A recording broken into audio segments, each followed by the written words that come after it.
So we're moving on to Juan García Martínez, who's going to be talking about integrated assessment of food production in response to global catastrophic food risks. So the impacts that, we've just talked about volcanoes and nuclear war and the possibility of volcanic winter and nuclear winter.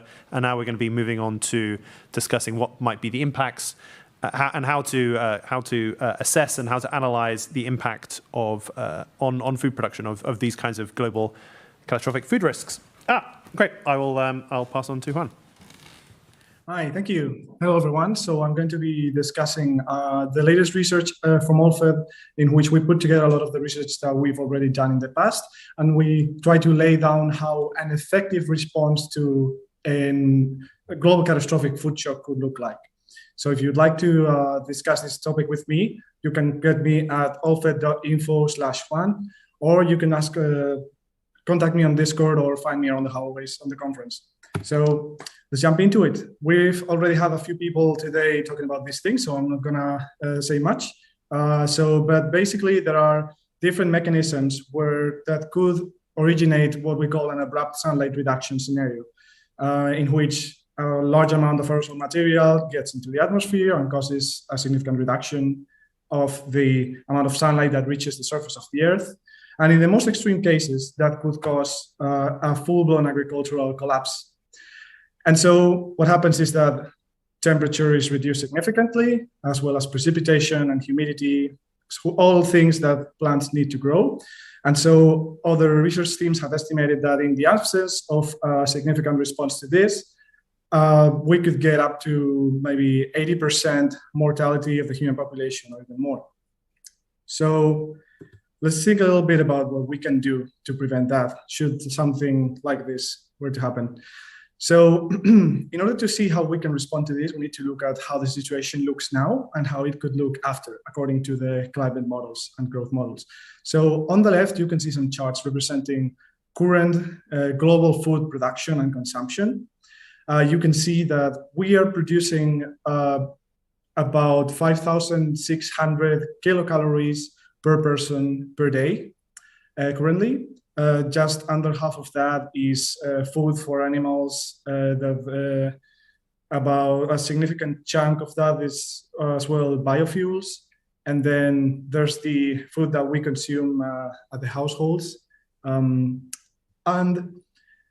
then there's also the stockpiles that we have. Some countries have a few months of stockpiles, others not much.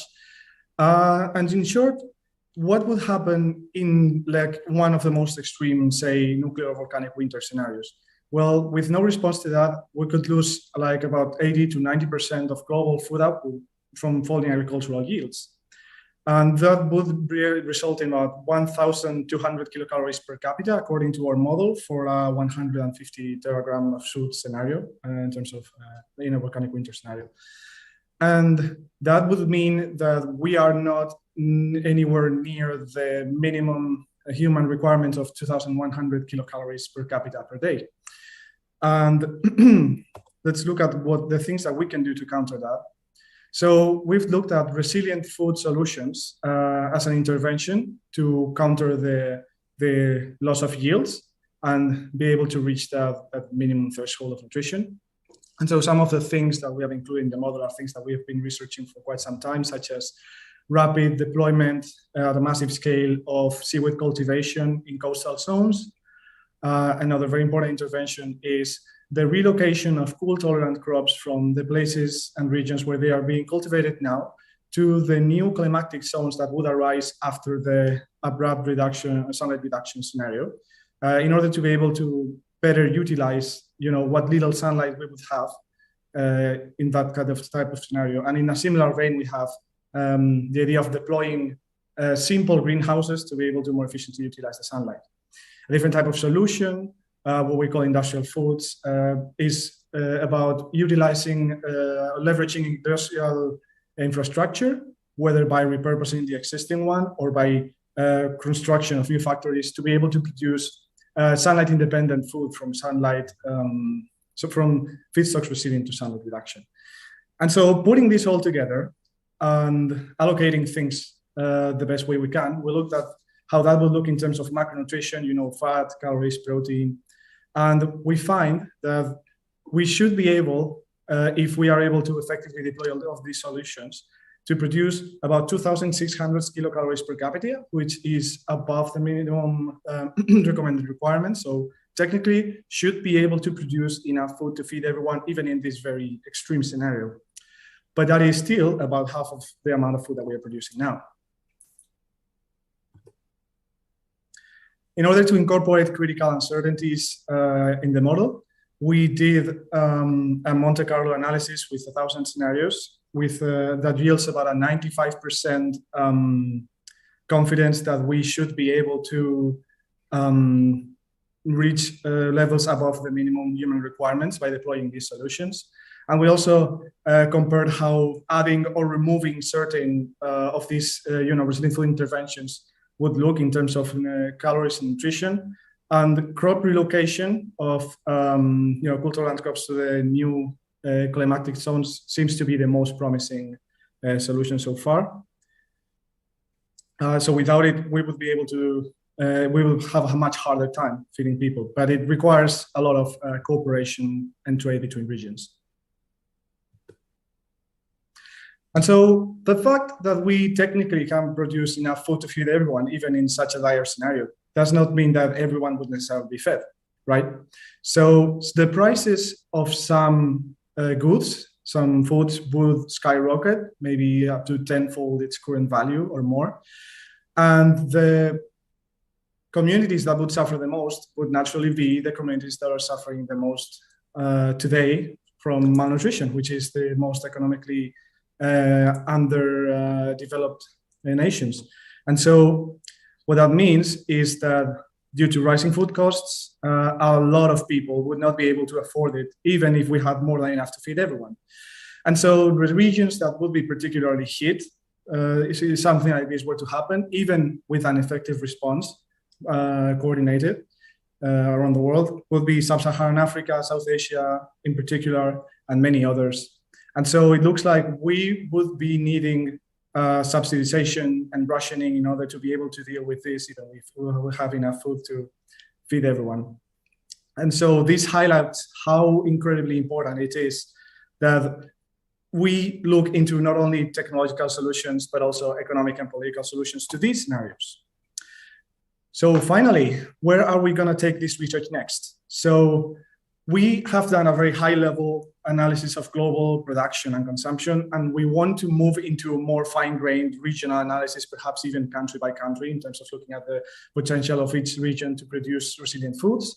And we also want to look more in depth into the economics, competition, hoarding, and do a little bit of political analysis to look at how cooperation would look like between countries, which also depends on the nature of the abrupt sunlight reduction scenario that we're dealing with, and the different type trade scenarios that will arise after such a catastrophe. And finally, we are working to move from the results of this research to creating real resilience and preparedness in the world today. And some ways that we are doing that is by promoting the creation and development of pilot tests for deployment, the rapid deployment of these resilient food solutions, as well as looking into which policies we can implement and whether we can put preparedness plans in place, such as there are for other catastrophes, such as tsunamis and so on. So please feel free to connect with me regarding this if you'd like to collaborate and contribute at allfed.info/. Thank you very much. Wonderful, thank you so much. That was really fascinating. Yeah, I think we've got a question from Mike. Mike Cassidy, Oxford. So yeah, thanks for that talk. I was going to ask about if you've looked at the potential for phosphorus and phosphate, nitrogen, fertilizer supplies being cut off from, one of these disasters, and how that would affect food in a nuclear winter scenario as well. Right. So in a way, that's a follow-up analysis that we're doing. And we are in fact working on like a separate research paper where we are looking at the crop relocation, outdoor growing part of the solution in a much more depth. And there we will be looking at that part of the equation. Right now, the model that we've developed here does incorporate that to some degree, but we'll be looking into that in a much more depth.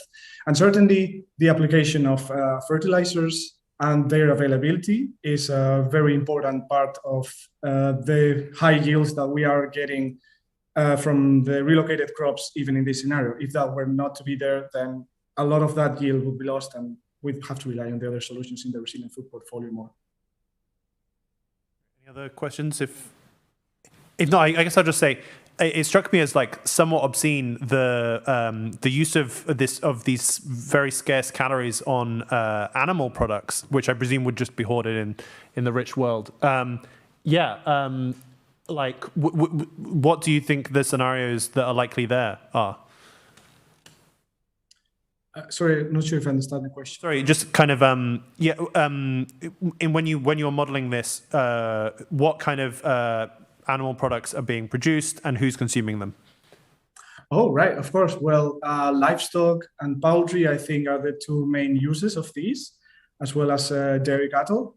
And it's mostly developed countries that are consuming this product. You know, it's a net calorie sink after all. So you put a lot of human-enabled calories into this animal agriculture, animal industrial farming system, and you get a few calories out that are a little higher in terms of nutritional qualities.